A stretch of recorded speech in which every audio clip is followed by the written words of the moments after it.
پھر میں اپنی امت سے سوال کروں گا ما فعلتم بکتاب اللہ و بأہل بیتی، کہ تم نے کتاب اللہ کے ساتھ کیا رویہ اختیار کیا اور تم نے اہل بیت کے ساتھ کیا رویہ اختیار کیا۔ السلام علیکم ورحمۃ اللہ وبرکاتہ۔ امید اور دعا کے ساتھ کہ آپ مومنین کرام خیر و عافیت سے ہوں گے، اور یقیناً آپ نے ماہ مبارک رمضان میں قرآن مجید کے ساتھ اپنا انس پیدا کر لیا ہوگا۔ جیسا کہ آپ جانتے ہیں کہ ہم نے ماہ رمضان میں 2 ویڈیوز اپلوڈ کی کہ جن میں ہم نے آپ سے عرض کیا کہ ہم آپ کے سامنے سورہ فرقان آیت نمبر 30 کہ جس میں اللہ تعالیٰ رسول خدا صلی اللہ علیہ وآلہ وسلم کے بارے میں بیان فرما رہا ہے کہ رسول خدا بروز محشر پروردگار متعال کے ہاں اپنی امت کی شکایت کریں گے۔ تو ہم نے اسی آیت مجیدہ کی مختصر تفسیر کا سلسلہ شروع کیا تھا، تو اسی سلسلے کو آگے بڑھاتے ہوئے آیت مجیدہ کا مفہوم آج کی اس ویڈیو میں آپ کے سامنے پیش کرنا چاہتے ہیں۔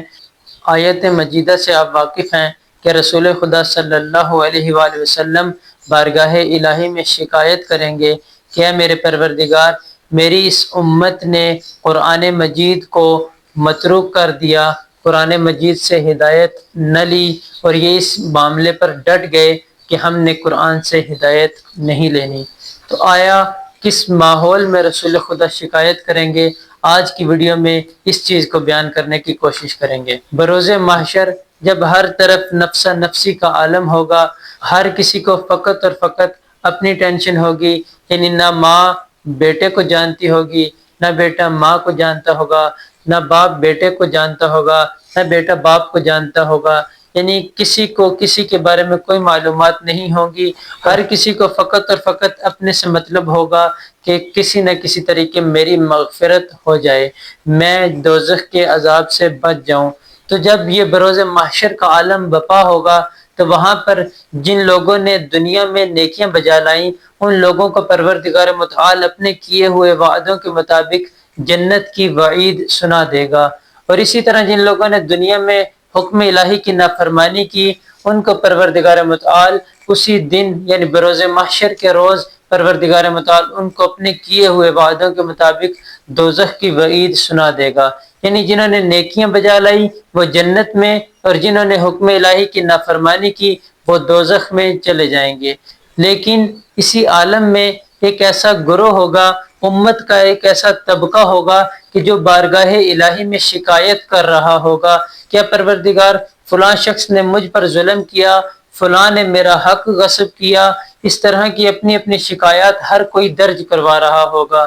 تو اسی گروہ کے درمیان ایک نمایاں ترین شخصیت ہوگی اور وہ رسول خاتم حضرت محمد مصطفیٰ صلی اللہ علیہ وآلہ وسلم ہوں گے کہ جو بارگاہ الہی میں کہیں گے وقال الرسول یا رب ان قوم اتخذوا هذا القرآن مہجورا، کہ پروردگار میری اس امت نے قرآن سے ہدایت نہ لینے کا رویہ اختیار کر لیا اور اپنے اسی رویے پر ڈٹ گئی، اور یہ اس بات پر مصر ہو گئے کہ ہم نے قرآن سے ہدایت نہیں لینی۔ جب رسول خدا یہ شکایت کریں گے تو آیا ہم اپنے آپ کو اس گروہ میں شمار کرتے ہیں یا اس گروہ سے باہر؟ یہ ایک ایسا سوال ہے کہ جو ہمیں کرنا چاہیے خود سے، یعنی جب رسول خدا شکایت کر رہے ہیں تو کیا اس شکایت کا مصداق کہیں میں تو نہیں ٹھہر رہا، کہیں ہماری امت ہماری قوم تو نہیں ٹھہر رہی؟ فقط ایسا نہیں ہے کہ میں خود کو قرآن کی تلاوت کر کے قرآن کو تدبر کے ساتھ پڑھ کے، کیونکہ قرآن ہمیں تدبر کا حکم دیتا ہے اور جگہ جگہ پر فرماتا ہے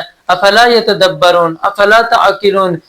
تم تدبر کیوں نہیں کرتے، تم عقل سے کام کیوں نہیں لیتے؟ اور مشکل نہیں ہے قرآن مجید، اگرچہ ہمارے علماء و خطبہ جو اہل منبر ہیں انہوں نے عوام الناس کے اوپر قرآن مجید کو اتنا مشکل اور پیچیدہ بنا دیا ہے کہ جب ایک عام شخص کو کہا جاتا ہے کہ قرآن مجید کی تلاوت کیجئے تو وہ کہتے ہیں کہ ہماری سمجھ سے بالاتر ہے، یعنی ہمیں سمجھ نہیں آ سکتا، جبکہ پروردگار متعال خود قرآن مجید میں فرماتا ہے کہ ہم نے اس کو آسان کر کے نازل کیا، یعنی لوگوں کی فہم کے لیے اس کو آمادہ کر دیا، اب فقط لوگوں نے اس سے ہدایت لینی ہے۔ ایک روایت آپ کے سامنے تلاوت کرتا ہوں اور اس کے بعد آپ کی زحمت کو تمام کرتا ہوں۔ رسول خدا صلی اللہ علیہ وآلہ وسلم سے منقول روایت ہے کہ جو اصول کافی جلد نمبر 2 میں موجود ہے۔ قال ابو جعفر علیہ السلام قال رسول اللہ صلی اللہ علیہ وآلہ وسلم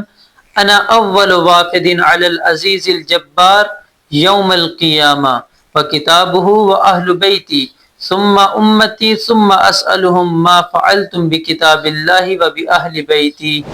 رسول خدا اس روایت میں بیان فرما رہے ہیں کہ بروز قیامت سب سے پہلے بارگاہ الہی میں محمد مصطفیٰ صلی اللہ علیہ وآلہ وسلم حاضر ہوں گا، اور میرے ساتھ کتاب اللہ اور میرے اہل بیت ہوں گے، اور پھر اس کے بعد امت داخل ہوگی۔ ثم امتی فرمایا پھر میری امت داخل ہوگی، پھر میں کیا کروں گا؟ ثم اسألہم پھر میں اپنی امت سے سوال کروں گا، ما فعلتم بکتاب اللہ و باہل بیتی کہ تم نے کتاب اللہ کے ساتھ کیا رویہ اختیار کیا اور تم نے اہل بیت کے ساتھ کیا رویہ اختیار کیا۔ تو اگر آج ہمارے پاس اس سوال کا جواب موجود ہے کہ جو رسول خدا ہم سے بروز قیامت کریں گے کہ ما فعلتم بکتاب اللہ کہ تم نے کتاب اللہ کے ساتھ کیا رویہ اختیار کیا، تو پھر ہمیں بے فکر ہو جانا چاہیے۔ لیکن اگر ہمارے پاس اس سوال کا جواب نہیں ہے، یعنی اگر ہم یہ نہیں کہہ سکتے کہ اے رسول ہم نے آپ کی لائی ہوئی کتاب سے ہدایت حاصل کی، تو ہمیں